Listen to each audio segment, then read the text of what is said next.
that's what's courageous and what's brave. Like that's like, you have to go, okay, what's going to inform me? Fear can be limiting, but once you step over that boundary, you still have to learn in that process. Yeah. My mother is Vietnamese and my dad is Thai. My mother and father met during the Vietnam War. Next thing you know, I started doing ballet because I walked into a ballet studio and this ballet director, I took one class. I said, how much do I owe you for this class? She said, you don't have to pay me anything. The only thing you need to do is clean the studio and I'll give you classes for free. You're willing to go and push your discomfort and just, I don't know if it's what the process is, but you go chase the unknown. So tell me what's going on in the world with you.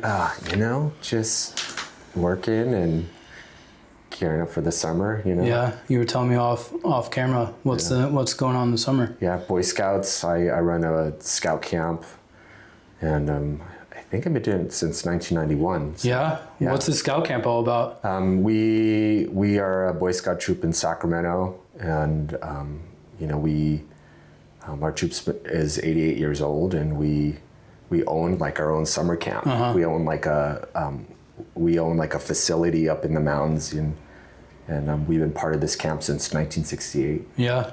And what's your goal? Because I know about it and what your mentality is, but what's your involvement with it?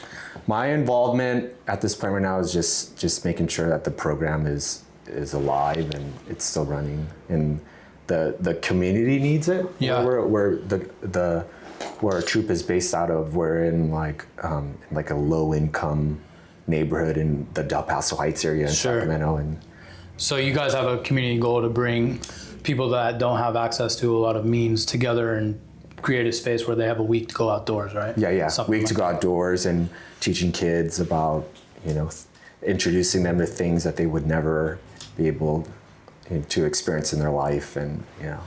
Yeah, I have to ask a hard question. How has recent lawsuits impacted the scouting or your troop? It's changed, you know, with post-COVID and the lawsuits, and it's completely, membership is down.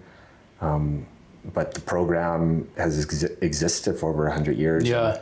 And there's an importance for it. Totally. You know? People understand that, you know, it's like in this day and age of digital, and, you know, where we're going back to like, you know, touching grass and, you know, like, you know, remembering phone numbers. Yeah. And, like, you know, it's like, it's almost like going back to a pre-cell phone era when you're up there. Oh yeah, 100%. Like our brains aren't designed to like, you know, to get so much information all at once. Yeah, and it does something. Overload. And when you get up there, I imagine, I haven't been, but I've had fortunate enough experience to spend a lot of time outside. You just slow down, and then you're not information overload. You can process things and enjoy the stuff as it comes to you instead of just feeling inundated. Oh yeah. So the goal is to get some impoverished kids access to the outdoors. How long does this camp run usually? So our camp runs 2 weeks out of the year. Since we own the facility. There's 3 owners to the camp.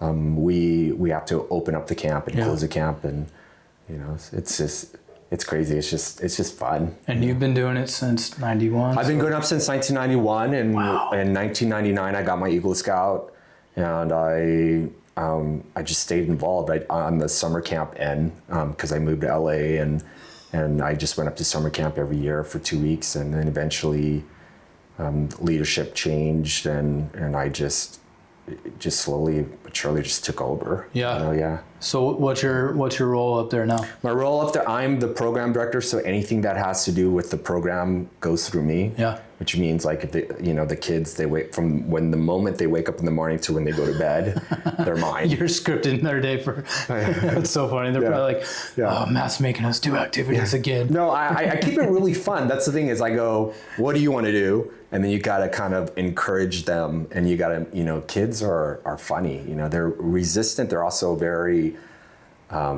kids are really like they're courageous, but they're also really resilient. You just got to give them the opportunity. I feel like once you break that barrier and they start to trust you a little bit, they're like, okay, oh yeah, now I'll trust you. Now I'll go along with the program a little bit. Like it's okay to be crazy. Yeah. It's like a really primal instinct to like scream and yell, and then somewhere, they kind of, that gets muted, and then they're all like, mind your P's and Q's. But if you put them in like an outdoor setting and you let them be like primal beings, they're just like, this is the best thing in the world. Yeah, it's nice to get back to our primal instincts and kind of recalibrate. Oh yeah. That's how I use nature, is to recalibrate.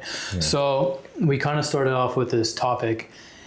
Why don't you go back and tell everyone how we met and kind of give a little thumbnail sketch from when we met to where you're at now. So I worked at the old spaghetti factory. I got hired at the age of 15 and a half. I remember going to get a work permit. What's that? A work permit in the state of California, because you're under you got to get your parents' permission. Your parents' permission. They had to, sign that you could work in the state of California. And keep in mind, I also was working at Denial's Auction, which is like a flea market right outside of Sacramento. So I had a job on the weekend. I got hired as a hostess at the age of 16. And then I was there for like a couple years up until 18, 19, and you got hired as a busser, and your brother got hired as a server. And I remember me and your brother, we bonded over talking about fishing, fly fishing, because I remember talking to him about snapping lines and like building our own flies and stuff, and how I just sucked at it because I would always just play around and be, an 18-year-old, 17-year-old kid just snapping flies. But then I remember the one day I asked you, I said, we were like inviting people to go on a trip with us to Monterey, and being 17, 18 years old, I remember looking at you while you were bussing a table in the middle of the restaurant, because do you want to come to Monterey with us? Because also I think Nick is going, which is also your best friend. Yeah. And you said yes, and then we working at a restaurant, it's like you're digging the trenches, and we bonded, and there are many restaurants, going to Denny's, or I don't know, we hung out and whatever we were doing. Yeah. Not getting into trouble though. Yeah, getting into trouble, and we just kept in touch all those years. I moved to LA to pursue the arts, and then you went to school. I remember eating dinner at your parents' house one time in your Safari car that you had that had a lot of windows, and I remember you driving us one time, and then you were like, I was like, there's no blind spots in this Safari car. Again, there's no blind spots, and just like, it was the funniest thing. And there was a couple of nights that one night you spent the night at my parents' house. Your parents cooked us all dinner, man. My mom cooked a dinner. I grew up in the best feast I ever had. I grew up in a housing community, like in the projects, and I remember it just being so funny and so cool that I brought like all these people from mom to cook, and then you're just not judgmental at all, and then we're still. Well, thank you for the compliment. I want to ask about your parents. Where are your parents from? My mother is Vietnamese, and my dad is Thai. My mother and father met during the Vietnam War, when my father was working as a independent contractor, as a mechanic for the American government, fixing, I believe, planes, fighter planes. I don't know, something like that. But anyways, he met my mother, and the story was he had to learn to speak Laos, because Laos is kind of similar to Thai, and they got married. And when the government, when communism took over Laos, they started shutting the borders. My father had to go back to Thailand. My mother decided to follow him. It was just the whole Southeast Asia. There was, poverty all around, and they decided to go into a refugee camp to basically come to America. Yeah, and were you born here? I was the only one born here out of five. There's five of us. Wow. So you're the baby. I'm the baby. Actually, there were six of us. I had an older brother that passed away during that time when when my mom made her way over to Thailand. That kind of like fueled my parents to like find a better life. But the baby, I got the name Matthew Paul, and from a Christian church that sponsored our family. from the refugee camp. And so people always ask that, like, is that your real name? I'm like, what are you talking about? Like, your Asian name. I don't have one. I got the sponsored name.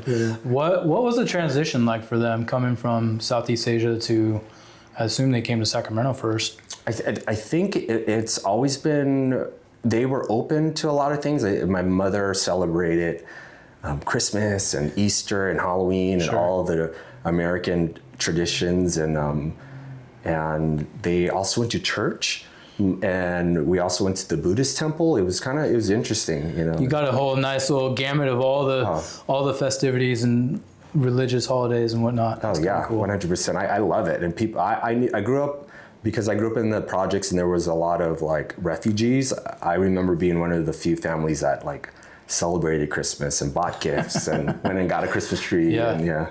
That's cool. Yeah. That's what I loved about your family.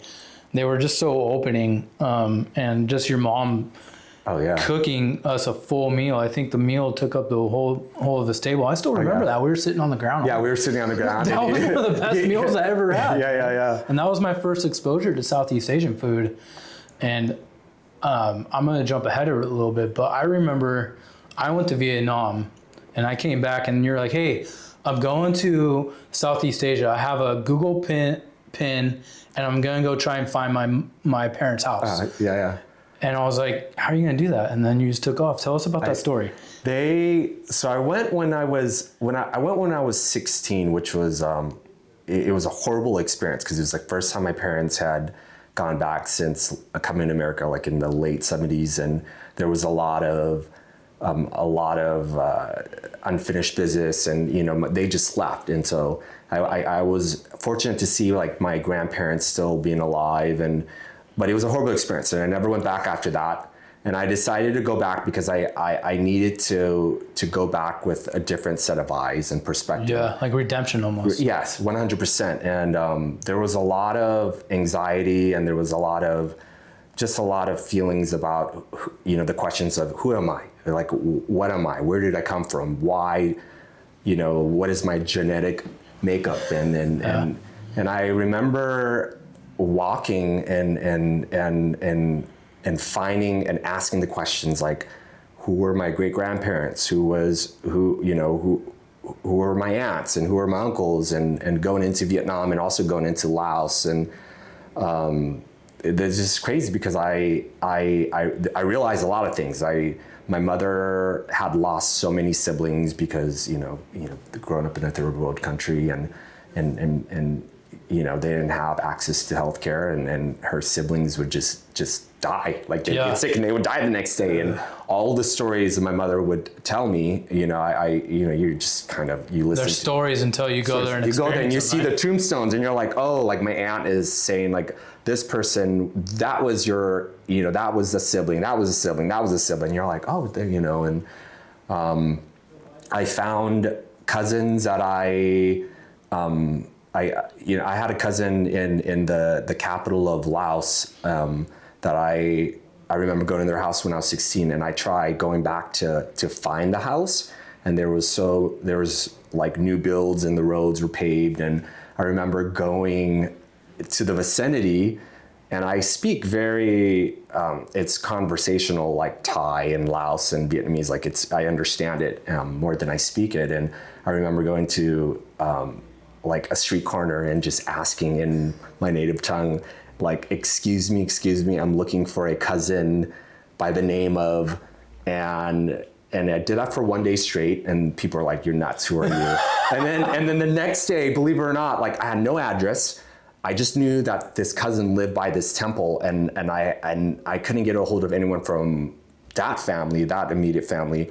But I walked around and I just trusted my instinct, and I came across this girl sitting on the corner of the street. She was selling like lotto tickets or something. And I said, in my native tongue, I said, excuse me, I'm looking for the cousin by the name of, and she looks at me and she goes, and I'm like, and I looked and I said, oh, that looks like the house. That's so weird because none of this was here. And I walked over and I said in Laos, I said, there was like people standing behind, I recognized the house, and I walked up to the gate. The gate was locked, and there was like 4 or 5 people in front of this, behind the gate, and I said, excuse me, I'm looking for this person, Yi Yung, it was her name. And then they said in the language, they said, we're closed, because they were also a restaurant. And they said, we're closed. And they called me a Japanese, is what they said. They said, this Japanese. I said, no, I am the son of, and they got quiet. And I said, I am the son of Chi Lang, which is my mom's name, and the son of my dad, Lung Meng. And then they all erupted in like scream, and they were all like, oh my gosh, and they opened up the gate for me, and and they fed me. But then I had to go home. I had to get on a bus that day to southern Laos to actually see my aunt. But it's like the story within the Mita family and the cousins that I just like went to Laos, and I barely spoke. I don't speak Laos very well, and I just found like all these like cousins and stuff, and so that's what happened. Like in what Laos. a fun story. And this was all pre like cell phone, where you weren't using maps. You weren't using. What I should have done was someone should have told me you could probably go and get a SIM card. I didn't really understand. So I would be like, excuse me, Wi-Fi? You'd go into these restaurants and be like, Wi-Fi? And then you're like, oh man, I don't even know what I'm doing. But now, Well, what I like about that story is, and I've known you since I was 17, which I'm not going to, over 20 years. I think I make these observations, and the first one was fearless. Like, you just go and do things. And I don't know where that came from. Has that always been in you? Because you went to Vietnam, and then you were the first of the friend group from Spaghetti Factory to be like, I'm packing on my Beetle. And for backstory, you are an entertainer, singer. I was a dancer. I actually moved out here to be a dancer. Actor. So go and tell us about that story, because I'm enthralled by how fearless you are, and you're just like, I'm gonna do it, and if it doesn't work, it doesn't work. I guess I remember in high school when I went to go visit like my elementary school teacher, my 6th grade teacher, and he said to me, he didn't recognize my face because I'd been like, it'd been like 6 years he had seen me, and the first thing he said to me, he goes, I want to say Matthew. And I go, yeah, I'm Matthew. He goes, oh my God, Matthew, the kid that would go up to any stranger and talk to him. And I'm like, oh man, did I give off those vibes as a 12-year-old kid? I was like, that's so crazy. That's so like, that's now, so Matthew. Now that I'm an adult, like it's kind of cringe and also uncomfortable. I'm like, cause I guess I'm a little bit more reserved, because being in Los Angeles, you're just like, I shouldn't be talking to these crazy strangers. Yeah, I mean, LA has its own vibe. Yeah. But I'm not afraid to talk to strangers. That's the thing, is I'll just go up and I enjoy it. And but the thing is, yes, I've always been fearless in a sense that I've been camping by myself, and people are like, why? I'm like, because I wanted to experience that, and it wasn't like the best camping trip, because you're just like, this is miserable. This is horrible. Too much fun without a companion to share this experience. But then there's parts of it where you're like, man, I'm alone in my thoughts. Like, but then but you're also thinking, a bear can eat me up right now, or like a mountain lion can attack me from behind. It sounds adventurous. It sounds stupid, but it sounds like it can be, it can be very self-authenticating. Like you're there with your thoughts doing, and you probably don't have a phone, and you're just forced to sit. And be there. Yeah, forced to be with your thoughts. And I think I come from that generation where I think I heard the term Zennial, which you're like Gen Z, and then you're also a millennial. So I grew up in like in the day and age of analog, and then having to master the beginnings of like digital, and then we're also having to be with one's boredom and manage the boredomness, and all, we come from that generation of remembering phone numbers and carrying quarters in your pockets. And then when the payphone went from like a quarter to 35 cents, so now it's a quarter and a dime. People don't even know what change is nowadays. Yeah. Oh, it's crazy. Yeah. So then you would carry, like, you made sure you had 2 quarters and 2 dimes, because that first phone call could go straight to voicemail. Okay, damn it, I'm out. Your mom would be like, Mom, pick me up. And she's not smart smart enough to come home and press the button. You just have to keep on calling, or hang up right when you knew that the voicemail was gonna. I get 3 rings. Yeah, there. Doesn't count. Yeah. And there was one time. I digress. But there was one time that I used the payphone at the K Street Mall in downtown Plaza, where we're from, Sacramento, and I had two friends that came with me, and they had taken the locker key. So my shoes were in this key. My shoes were in the locker, and my friend had went home with the key.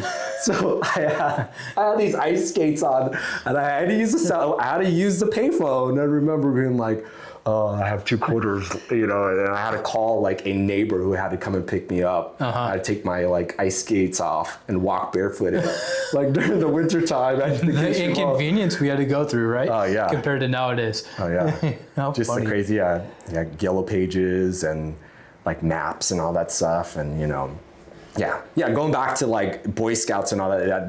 That's part of what scouting really taught me. It was processing and managing and figuring out obstacles and as a human being.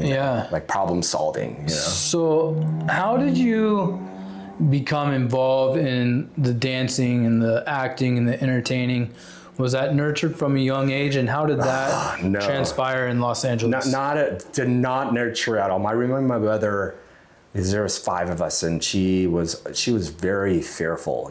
She had cultural barriers, superstitions, and she put all of her time and energy into my other siblings. They were a lot. They were in and out of trouble. They were in football and karate, and I kind of was I'm the youngest. We're just as long as he's alive, he's okay. He's an afterthought. He's okay. Yeah, it wasn't after that. I think that's a cultural thing. They're all we're not going to deal with him because he's a sweet kid and he's not. He doesn't cause us any problems. Yeah, or he doesn't take up a lot of our energy. And I remember being involved in the reason why I got into scouting was the 2nd grade. There was a flyer that was passed in the classroom, and I remember it was for an after-school scouting program, and I remember being I want to do it, and go in and experience that, and that's how I got involved into scouting, was through that. But basically, I got involved into dancing was because I remember the 4th grade, a bunch of artists that came to our school, and they did this art camp. And one of the things that I signed up for was interpretive modern dancing. I remember being it was the 3rd going into the 4th grade.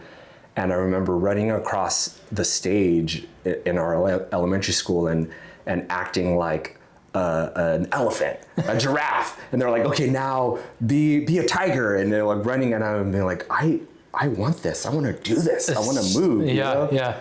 And sometime in the 7th grade, my sister was involved in the cheerleading and dancing, and I think I come from that generation of dancing and music was so ingrained in our culture, MTV. Late 90s, man. Access, you had to pay to listen to music, and it was just Tower Records and all that, the top 10 and singles, and the kids in the neighborhood were always dancing to, it was a boy group or. It was a good era for music. Yeah, and there was so much diversity of music. Oh yeah, 100%.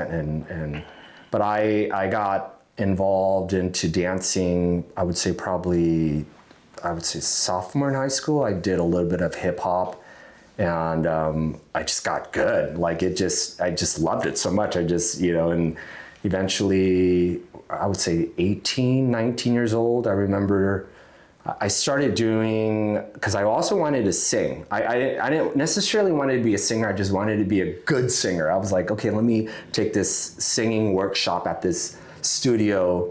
And this studio just happened to have a body movement class for singers. And I got introduced to jazz, which introduced me to Afro-Cuban. And everyone was how long have you been dancing for? I was this is my first class. And everyone's well, you're really good. You should pursue this. Next thing you know, I started doing ballet because I walked into a ballet studio, and this ballet director, I took one class, and then I said to this ballet director who danced with the Royal Dance Academy in England, she said, I said, how much do I owe you for this class? She said, you don't have to pay me anything. The only thing you need to do is clean the studio and I'll give you classes for free. Oh. And that's how I got involved into doing ballet, because all of a sudden I was like doing the nutcracker. You had so much stuff going on. There's just so much stuff at that. And I was like, all of a sudden I was like, because I was also in my first year of college at City College doing, I'm studying music theory and like taking a sewing class. And like, it was just the craziest thing to think about. Like, I was like, oh, there's a beginning sewing class, like let me take it. And people were like, why are you taking sewing? I was like, because it's a skill I want to learn, and and till this day, I can sew. Like I have a sewing machine and I can like do patterns, and it's like I don't have the patience for it, but I could do it. Yeah, I could do it very well. And but what's funny is that so I got involved into ballet, and I got really good. And, not at ballet, but just in general, just dancing. Yeah. And I was like, maybe I can do this. And I decided to move to LA, and with like $426 in my pocket. But the coolest Beetle that anyone's ever owned. Oh my gosh, that thing. And then I had a Volkswagen Beetle, and I moved out here, and then I somehow within that first year got introduced to an agent who needed Asian actors for like a Gillette commercial, and I remember getting sent out for these commercials. I was like, oh, I guess I can act too. This is the next thing. One thing led to another, and I started taking acting class, and I was there at the acting studio for 10 years. Wow. 10 years at a method acting studio, and there's parts of it where I had to work through a lot of things like fear and sure. It's got to be one of the hardest industries to break into, and how much just because you hear all these stories and people make it, but there's so many people that don't make it, and so much resiliency just trying to put one foot in front of the next just to get a shot. For me, I went in like with intentions of let me just experience this, and possibly deep down inside maybe I could make it, but also part of it was the fear, really, the unknown really like catapulted me into like, let's try these things, and let's try acting, and also the question was why am I doing this? Yeah. Why did I get introduced to this? It was never like, oh, let me try it. This is stupid. These are my ideas, but always like, what is the universe telling me? Like, what is, I met this person. What am I learning from this person? I've experienced this thing. I'm being introduced to this thing, and it's like, and so I've always like led from that place. Yeah. And what I realized doing it, being involved in for 10 years in this acting studio, it wasn't just about like being an actor. Like, I love theater. It was about, I am working through a lot of not just cultural barriers, but a lot of things that were passed on, like from my forefathers. What's the word you would use? Like things that you like. I wouldn't say hereditary, but things that you like. Cultural barriers. I think that's what I keep on using. Yeah, so you're like working through, karma. Yeah, that was one thing. Like karma from that I've inherited. You inherit karma from your parents, right? Because they raise you with their energy, and it's passed on to you. Yeah, and it could be karma, it could be experience, it could just be belief systems. There's so much belief systems that you are passed down from generation to generation. Yeah. Generational trauma is what I'm trying to say. Okay, that was the one thing. Yeah, that's where I was trying to get to is, and so through my acting experience, I was like, it's kind of therapeutic almost. Yeah, it was 100% is therapeutic. I was like, let me work through this stuff. Let me like rip it apart. Let me understand it.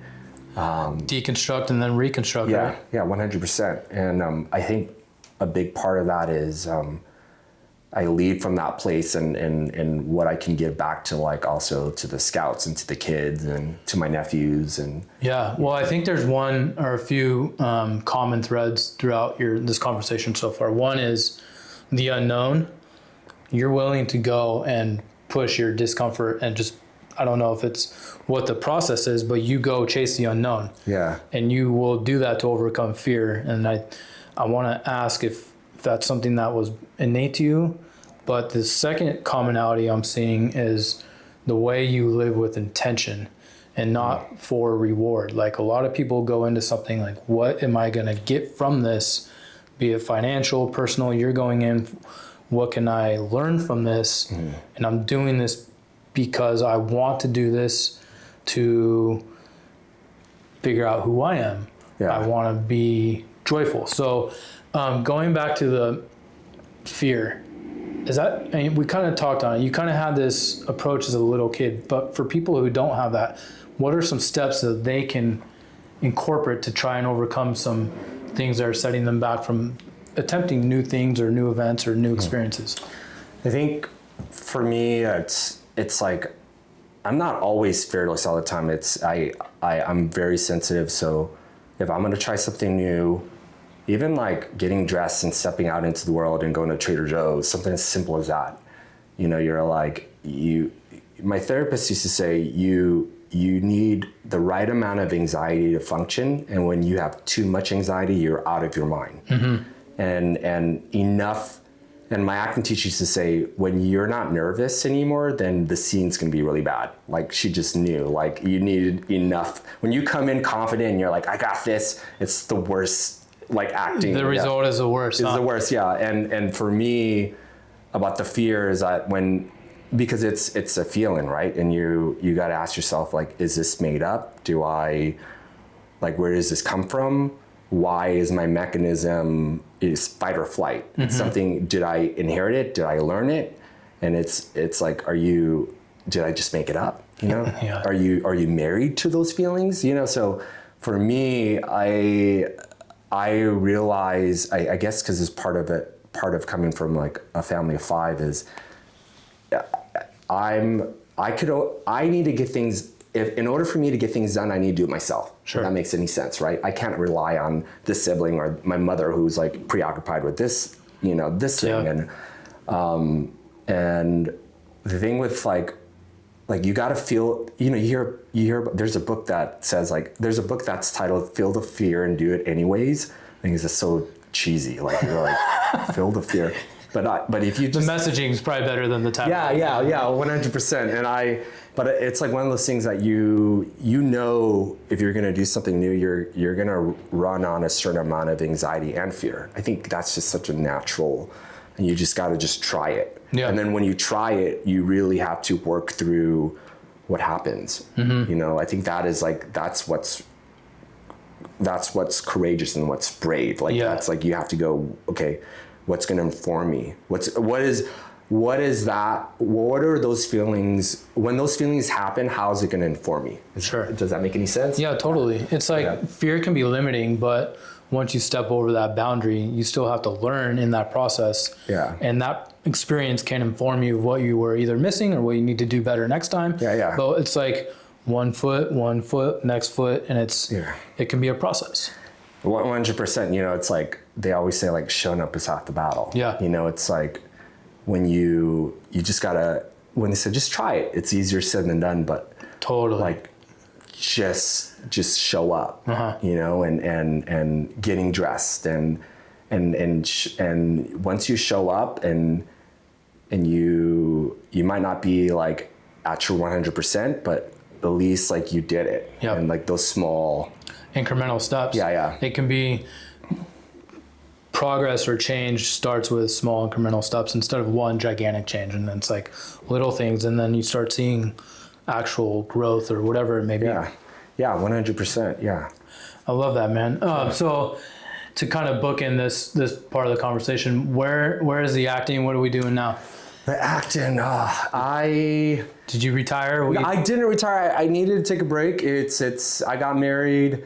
I had to live a life. I didn't really, there was a lot of things I was missing in my acting. Like I needed to go and have my heart broken and travel the world and meet people, and then I was in acting class and I would read these these plays, and I'm like, I don't know these people. I couldn't remember lines. I can recite it, but I was like, what am I trying to say? What do I want? And now that I've taken a little bit of a break and I've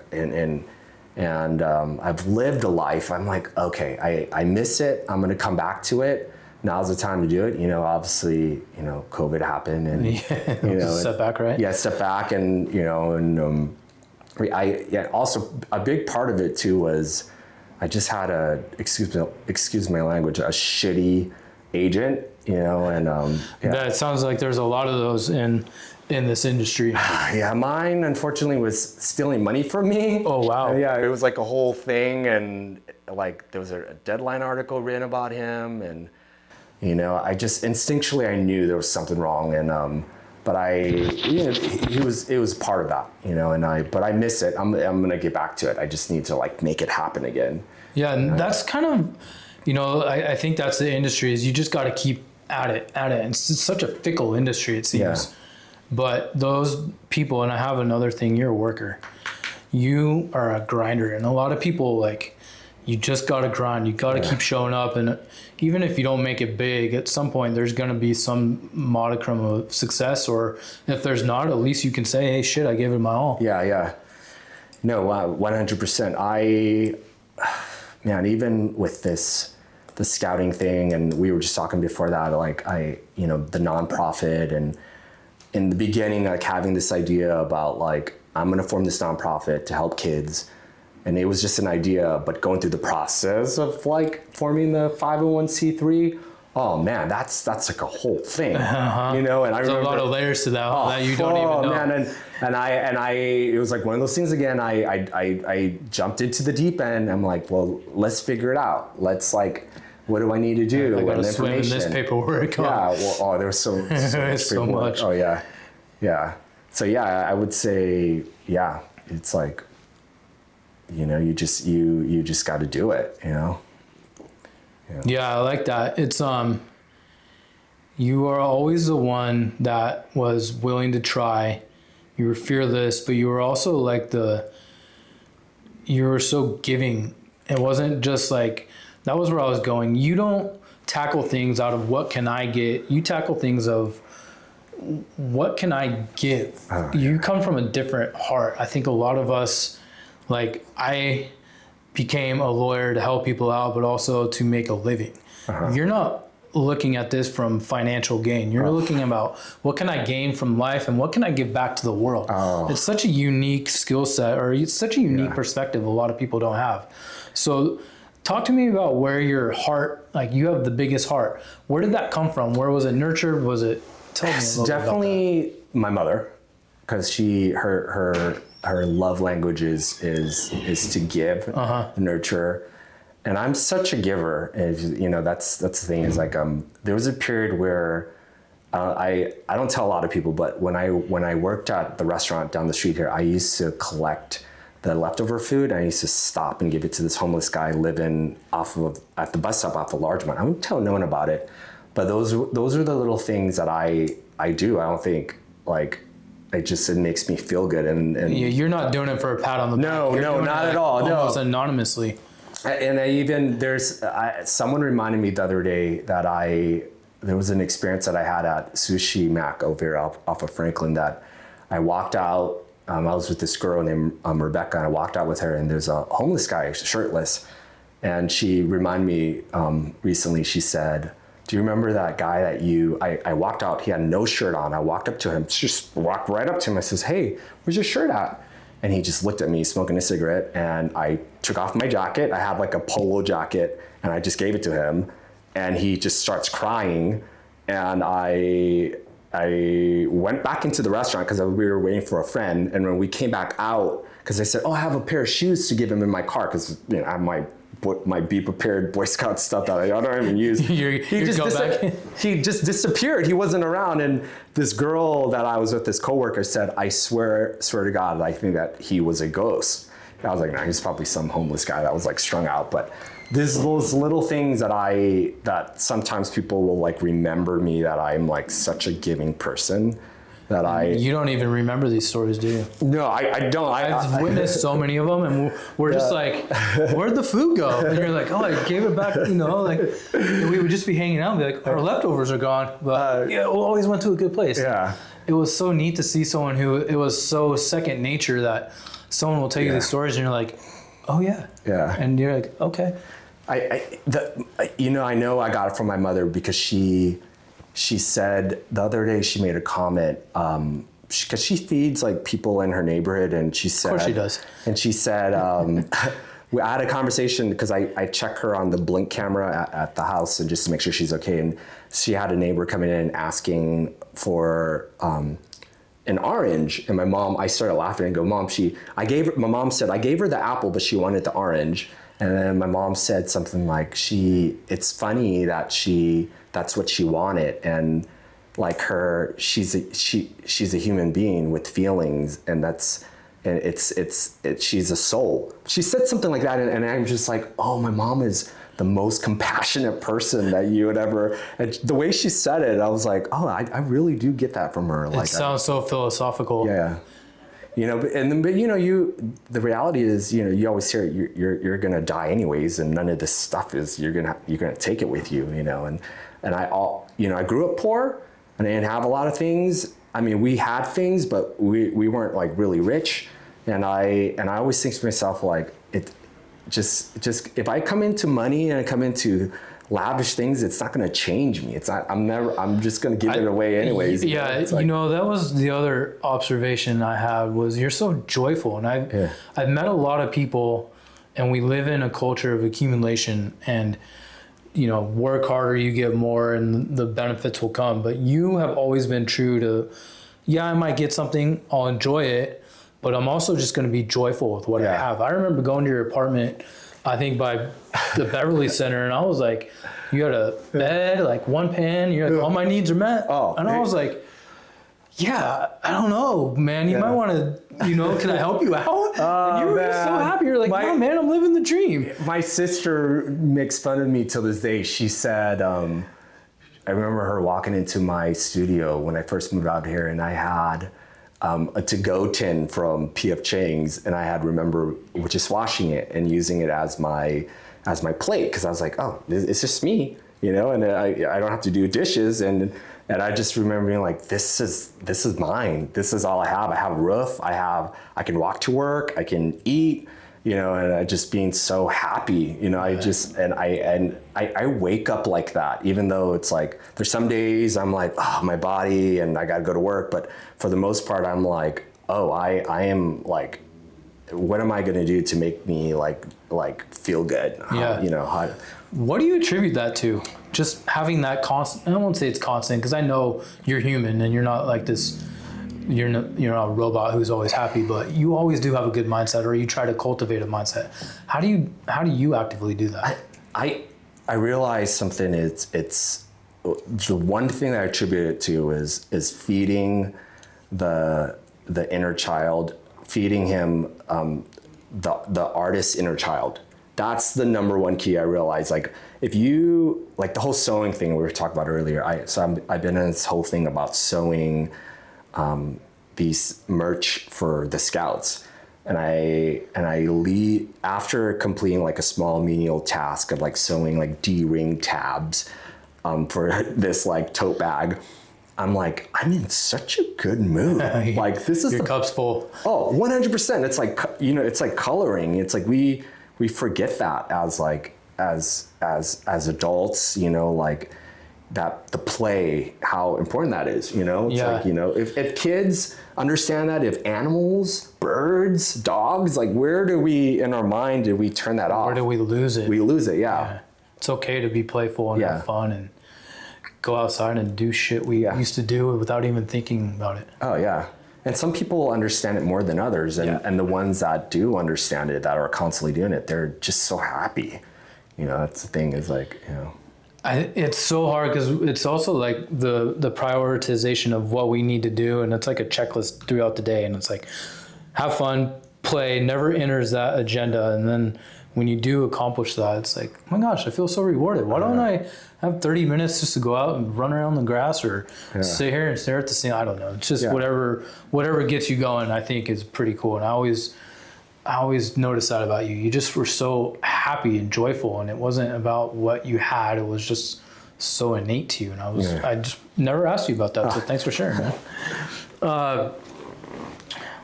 So you did mention that you took some time off.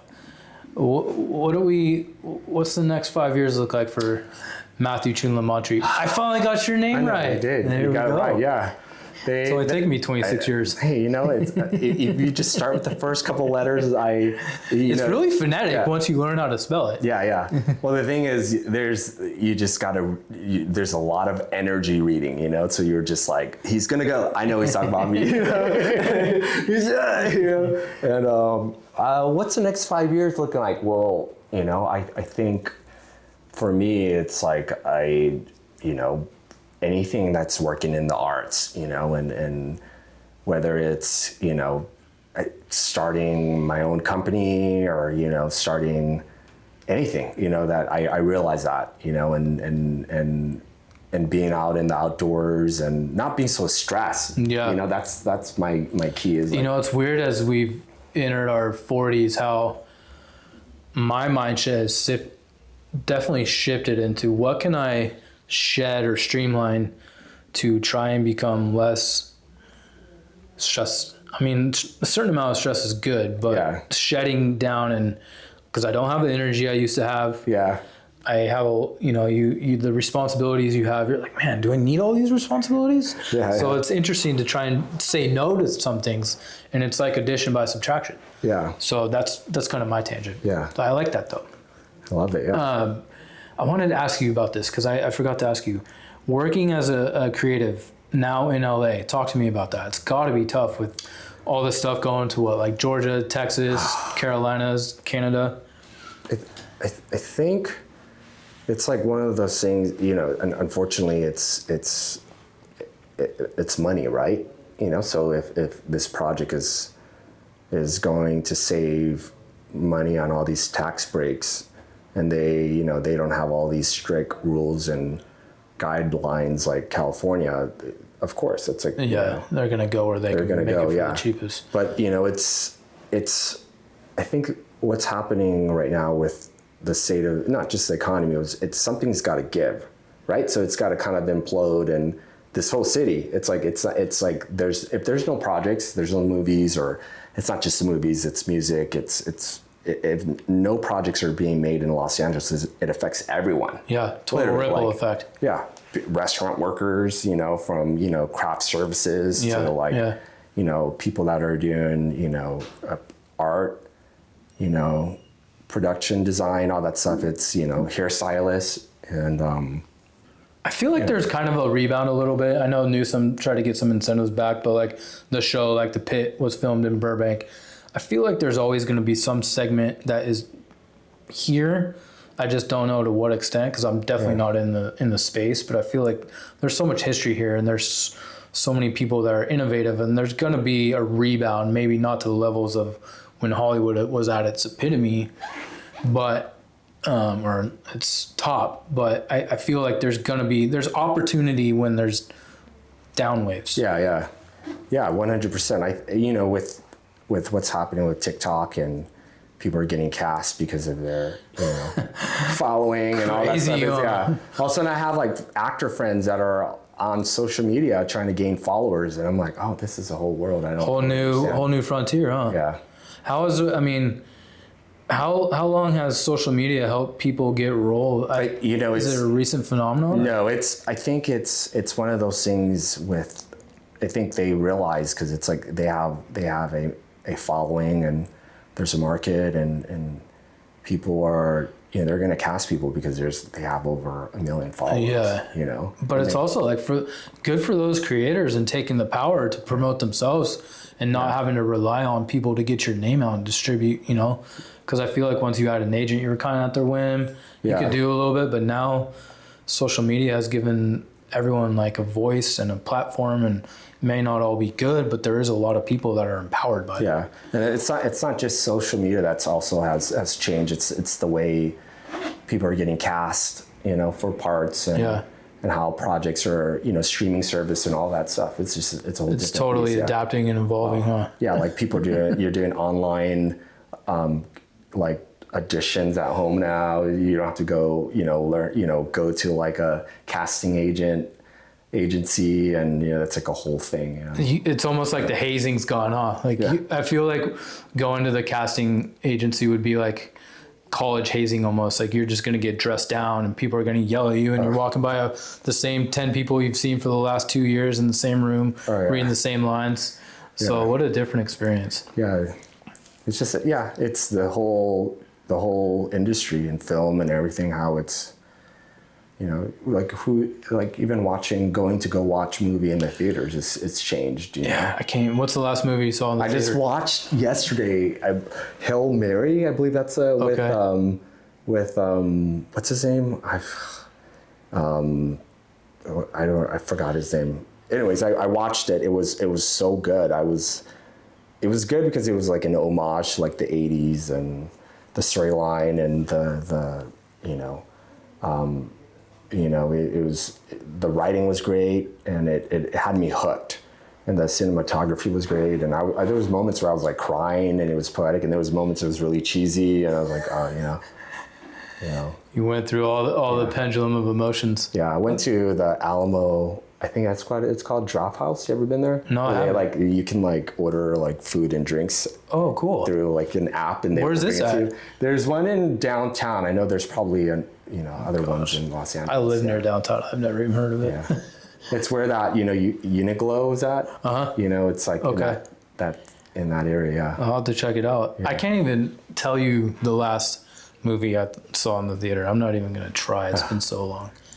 Do you watch? Do you have time to watch like shows or stuff? You just we love shows. It's kind of what's the whole Paramount shows kind of got our interest because we moved out of state, and there was a show that was filmed really close to our house. That started all the Taylor Sheridan Yellowstone production. So that was always interesting, and so I don't know. I like to get out, but I like to read books more. So the books I read and the shows I like are like The Lincoln Lawyer, because I've always read Michael Connelly books. So that stuff really intrigues me. And then of course Suits is, I don't know, I remember watching Suits as a young lawyer. Now I've rewatched it and I was the first season was so good. It was so quick. I loved it. It was, Meghan Markle. But I think going back to it, there's so much content now, and it's hard to always find what's good. And I think a lot of good things get lost, and then they get rediscovered later. And when they're like, they're doing like a watch this show? Yeah, no, exactly. They're doing like a He-Man movie. I saw promos for, which is really, it's crazy. I grew up during the whole He-Man era. Oh my God. And then everything is like a Marvel movie, which is, you're just like, I don't want to watch another. But they're gonna make money somehow. I know, exactly. Trust and believe. I love X-Men. I'm an X-Men fanatic. I had comic books. I have like 5 comic book boxes, like stored somewhere. But I'm just like, recycling the same material. Yeah. I don't know. There's gonna be there's a market for everything. I think. Yeah. It's kind of like what people buy and what they eat up. Yeah, 100%. Yeah.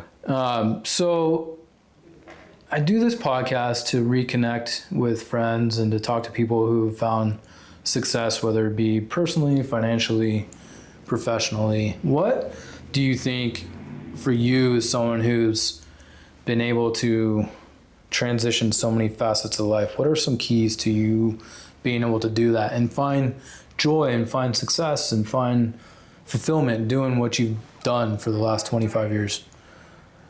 I think the one thing that comes to mind is kind. That's like the one thing. It's like if you're if you're kind, and then you like live your life as a kind person, especially in this city, and yeah, it's so hard in this city. I mean, not all cities, but definitely like big cities. You definitely you kind of kind of come into yourself and you lose your humanity almost. Yeah. Yeah, exactly. Like you even driving in the city, and it just like, yeah, it's like you get flipped off and then people are honking at you as we sit out here and listen to the Dodger traffic building up. But I like that.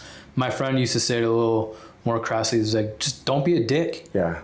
But I like how you say it, be kind and live with intention. Just like kind of how you've told everyone, like that's just really you to the core. Yeah. And if you ever meet you will recognize that instantaneously and how genuine and authentic you are. So who kind of, you talk to your mom, what other people have influenced you and kind of shaped you or molded you, or who did you look up to? I would say there was like two people that come to mind. Is my scoutmaster, his name is Richard Lozano.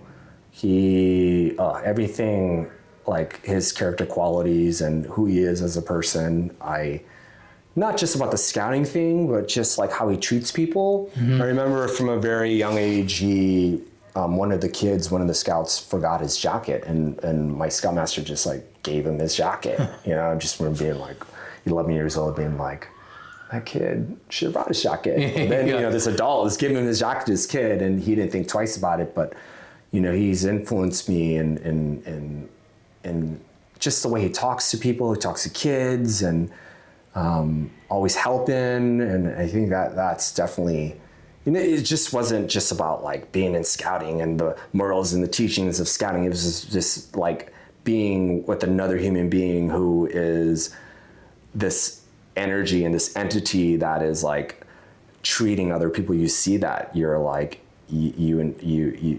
learn from it, you inherit it, It's like osmosis. You want to be like that. Yeah. I think you said it really well. It's not just about the organization you join. It could be about the people that lead that organization, because you could have joined Scouts and had someone who was really by the book, or was a turnoff. Not a nice just person. Not a nice person. Yeah. And it could have been, 100%. Imagine if you had met that type of person, 25 years of you not being involved in Scouts and impacting so many different young kids and now adults, just the amount of influence one interaction or one small interaction can have on people, and to see it, how it pays forward years later. Yeah. What a powerful example. Yeah.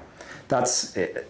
So going back to, I always ask myself, like, why am I so active in the Boy Scouts of America, Scouting America, is like, I always lead from a place of saying, if this kid who has no control over his environment can experience something so profound and so positive in his life, and he can think back and go, man, that was the best experience I've ever had, not just camping, but like this person really made me feel valued and loved, and he can look back and go, that was great. That's all that's worth it.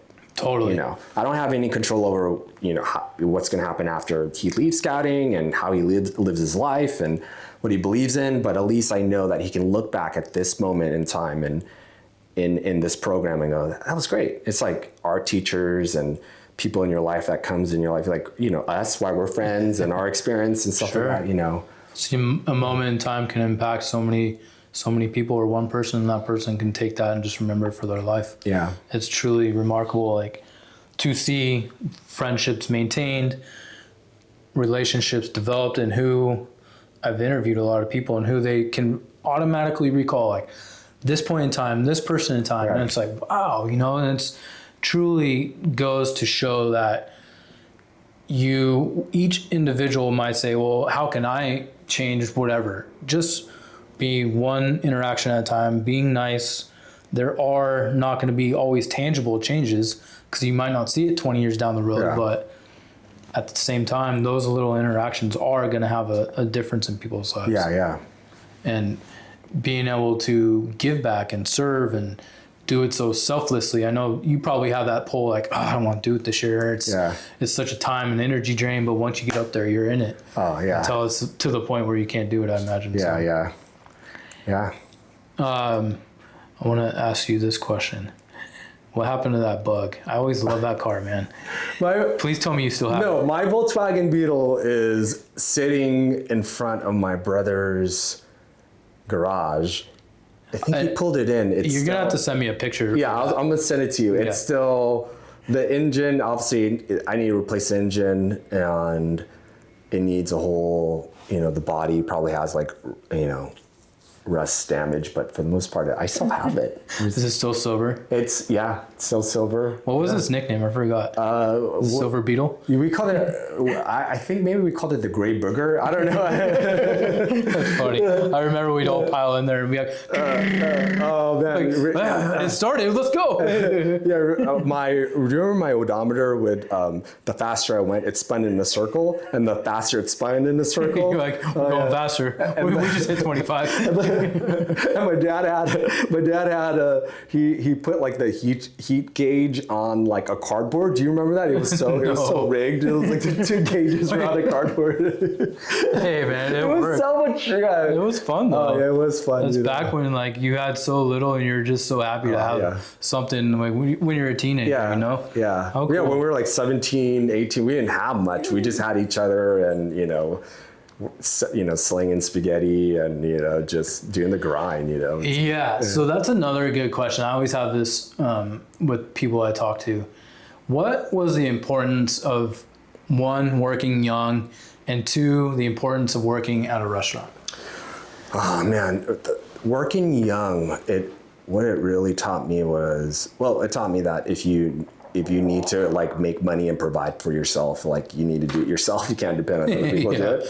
If you're an able-bodied person, you should be able to do it. It's like if you can like go and collect cans and you can make money. And working at a restaurant, what it really taught me was resiliency. Like you're having to deal with people. You're having to deal with people's habits and serving food, and it's all a farce, right? Like you think about like who came up with like this, like I'm going to like, they're gonna cook you food and you're gonna sit down, they're gonna bring it to you. It's like, it's all make-believe. It's just so funny, but what it really teaches you is using multitasking. It's like it teaches you using your brain and that human connection, good or bad. It's just like every day is like a new day. Yeah, you never know what you're gonna get. No. I will add it, like it taught you to think on your feet. Oh, because you can't, you're gonna have good, bad, and ugly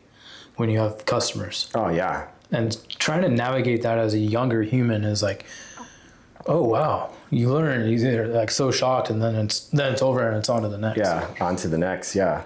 And then you forget about it and you're like, okay, How funny.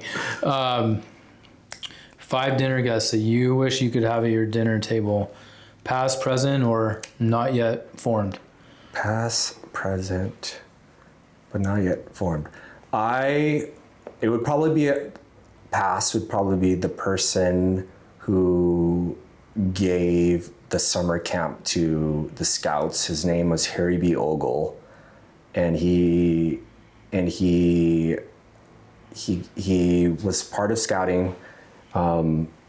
He like gave our summer camp to like 3 troops. Anyways, I would like to pick his brains, because during that time he also grew up not far from the old spaghetti factory, like where I grew up at, which was really interesting. It'd probably be my great grandparents. I'd probably be really curious to know. The turn of the century. Yeah. It'd be probably be like my mother and my dad's side. And also that's a hard one. It's a hard question, huh? Mine always changes depending on the day. Yeah. I don't know. Yeah, I would have to think about, probably my scoutmaster that brought me into scouting, because we kind of had a falling out, but there are a lot of questions that I would have liked to ask him, but I didn't understand. Now that I'm in my 40s, I'm like, I should have really paid attention to that stuff, like what he was saying and the history of like, the troop and weird things. I know it's so like scouting, and he's like, well, no, I mean, it's like when you're younger, you kind of think everything, and like, what's this older person doing lecturing me. I already got it figured out. And then the wisdom isn't quite there. Yeah. And then once you get the wisdom, you're like, damn it. I wish I would have paid attention a little bit more. Yeah. I would like to know if with my great grandparents is like the whole language and the dialects, and like, how did you guys end up in this country and all that stuff? Like where's certain like traditions were formed and that to me is like crazy, because I think the borders were like they probably lived at a time when borders weren't borders, and there was just so much intersection of people that spoke different dialects. And then once the Western powers or whoever drew the borders, all of a sudden there's an arbitrary border. And it was like, now you're this country and your neighbors over here are different, so what a crazy time. And we're going to bring Catholicism into and teach you about all this stuff and language. We're going to write your language for you and that stuff. And that wasn't that long ago. I hope you know that. No. It's crazy. It was the 50s, right? Yeah, I am the epitome of the Vietnam War, like the kid that was like born after that. And my parents' grandparents were, I think they were, the early 1900s. Even when I went to Vietnam and we did a whole country tour, you could still feel some of the strong resentment for when I was in the North was a little more like, But then you go to the South, they're like a little more welcoming, So I wouldn't say resentments. I would just say there was a degree of antipathy towards people, and they weren't as open, and rightfully so. I think they were on guard. So it's not lost on a lot of people yet, and it's definitely valid. Yeah. But some of the best food I've ever had. One message that you could disseminate to people, whether it be on a billboard, social media, what's one message that you would want to get out to anyone? One message I could get out to anyone. Oh man, I would say, it's so crazy you always hear about it. People always say like, live your life like it's your last. Like you start to like, I guess because we're getting older. Think about it more, huh? Not just think about it, like I'm at that age where I'm like losing people around me, right? So you're just like, I've lost that person this year. My aunt passed away. You're just, now that we're getting older, I'm like, and so that's one message. You know what? This is what I would tell myself. I would say, just relax. I like that. Just relax. Like, why are you so uptight? Just relax. Telling the younger Matthew Chounlamontry to relax. Hey, he would have been like, no. Just relax. Like, you don't need to like power through, just go into it. Like, it's not that, don't put so much pressure on that. Don't hold it like it's so precious. Like, just relax. It's okay. It's all a farce. We're going to die anyways. Just relax. Like, Enjoy the ride. Enjoy 100%. Yeah. We'll get there eventually. Yeah. Well, thank you, man. It's been real. Oh, thank you. Yeah. Is there anything you want to ask me? No, I think, well, I guess how is living in, that's one thing. How does it feel to be like in this, like such a different culture, right? You're like, go from one to the other. Oh, we're living between two different states? Yeah. I love it, man, because as much as I love being in the grind, but I think growing up the way I did, having a nature retreat or being able to get away from just the noise, and especially as I've gotten older, I needed to recalibrate. But I do love the creature comforts that a city has, but I also like the solitude that I have as well. So I'm very fortunate to have that. Not a lot of people get to experience that, but I see the pros and cons to both. And I think as I get older, I've always been able to, I don't think I was ever meant to be in one area for 20 plus years. So I'm starting to get that itch from LA, like, okay, I've lived here for 10 plus years, where's next? So it remains to be seen. But I think that the next chapter will involve hopefully either another city or a foreign country. Oh, I love it. Yeah, man. Well, Mr. Chounlamontry, thank you, buddy. Thank you, Mr. It's been real. Mr. Appreciate it. Thank you for tuning into this episode of Quirky Podcast. I hope you enjoyed diving into another inspiring journey and found some nuggets of wisdom to take with you. If you love this episode, don't forget to hit that subscribe button so you never miss a conversation. You can find all our episodes on your favorite podcast platforms and on YouTube. Until next time, stay curious, be inspired, and keep carving your own unique path. Catch you on the next episode of Quirky Podcast.